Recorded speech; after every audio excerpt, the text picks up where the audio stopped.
جو مسلمانوں کے گھر پیدا ہوا، اسلامی ماحول میں رہتا، اس سے کوئی چیز پوشیدہ نہیں ہے. اسے پوچھ لو، وہ بتائے گا بکری حلال ہے، وہ بتائے گا مرغی حلال ہے، وہ بتائے گا فلاں چیز حلال ہے، اور یہ بھی کہے گا یہ چیز حرام ہے، یہ حرام ہے، یہ حرام ہے. یہ بچے کو بھی پتا ہے.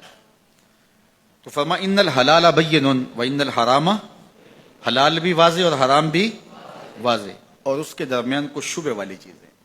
کچھ چیزیں واضح ہیں کہ یہ حلال ہے، کچھ چیزیں واضح ہیں کہ یہ، درمیان میں کچھ چیزیں ہیں کہ جس میں کوئی شبہ ہے. زیادہ لوگ نہیں جانتے، انہیں علماء ہی جانتے ہیں. کسی نے کہا کہ یار یہ پتہ نہیں حلال ہے، کسی نے کہا پتہ نہیں حرام ہے. اب سنو، ضابطہ میرے حضور نے بیان کیا. جس نے اپنے آپ کو شبہ والی چیزوں سے بچا لیا، جو شبہ والی چیزوں سے بچ گیا، اس نے اپنا دین بھی بچا لیا، اپنی عزت بھی بچا لی. آپ کو یہ یقین ہے کہ یہ کھانا جو پکا ہے بالکل ٹھیک ہے، صحت افزا ہے، تو آپ اس کو رغبت سے لے لیتے ہیں. اور ایک کھانے کا پتہ ہے کہ یہ انتہائی خراب ہے اور مضر صحت ہے، تو آپ اس کو بالکل ہاتھ نہیں لگاتے. اور ایک کے بارے میں آپ کو شک ہے، پتہ نہیں صحیح ہے کہ پتہ نہیں خراب ہے، تو کبھی بھی اپنی صحت کا خیال رکھنے والا اس مشکوک کھانے کو نہیں کھائے گا. اس لیے دین کے معاملے میں بھی ایسے کرو کہ جس کے بارے میں تمہیں شک ہو اس کو چھوڑ دو، اور اس کو اختیار کرو جس کے بارے میں شک نہ ہو. اور پھر ارشاد فرمایا جو شبہ والی چیزوں میں پڑ گیا وہ حرام میں پڑ گیا. جس طرح کوئی شخص کسی چراگاہ کے گرد اپنے جانور چراتا ہے، سرسبز چراگاہ ہے، اور اس کے آس پاس اپنے جانور رکھتا ہے، تو کبھی تو کوئی بکری، کبھی تو کوئی بھیڑ، کبھی تو کوئی جانور اچانک جا کے دوسرے کی چراگاہ کے اندر منہ مار لے گی. تو پھر ضرورت ہی کیا ہے اس کے قریب جانے کی؟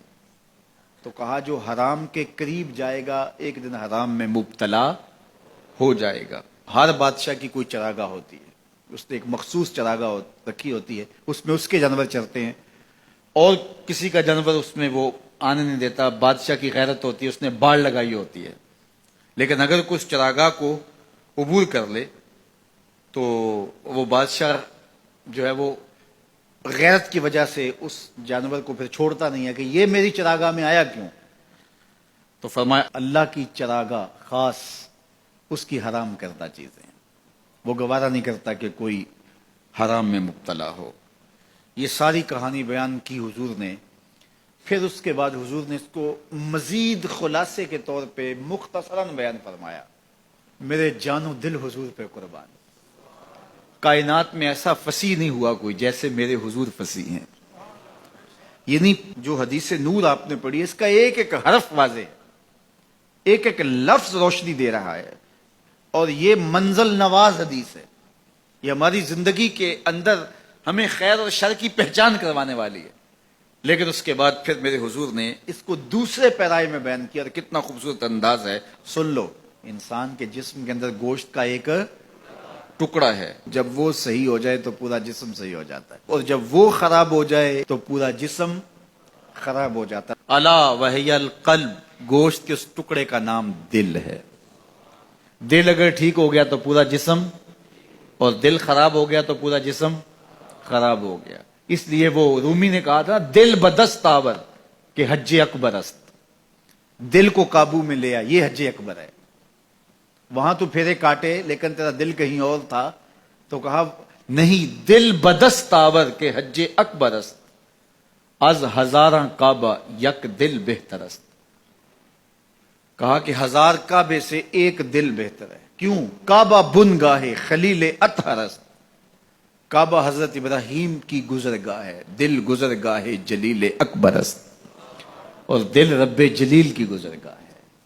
اور اقبال بولا خودی کا نشیمن تیرے دل میں ہے، خودی کا نشیمن تیرے دل میں ہے. اتنی بڑی کائنات چھوٹے سے دل میں کیسے آ گئی؟ اقبال نے کہا میں بات دلیل سے کر رہا ہوں. خودی کا نشیمن تیرے دل میں ہے، فلک جس طرح آنکھ کے تل میں ہے. اس لیے اس کا کنٹرول کر لینا، اس کا قابو میں کرنا.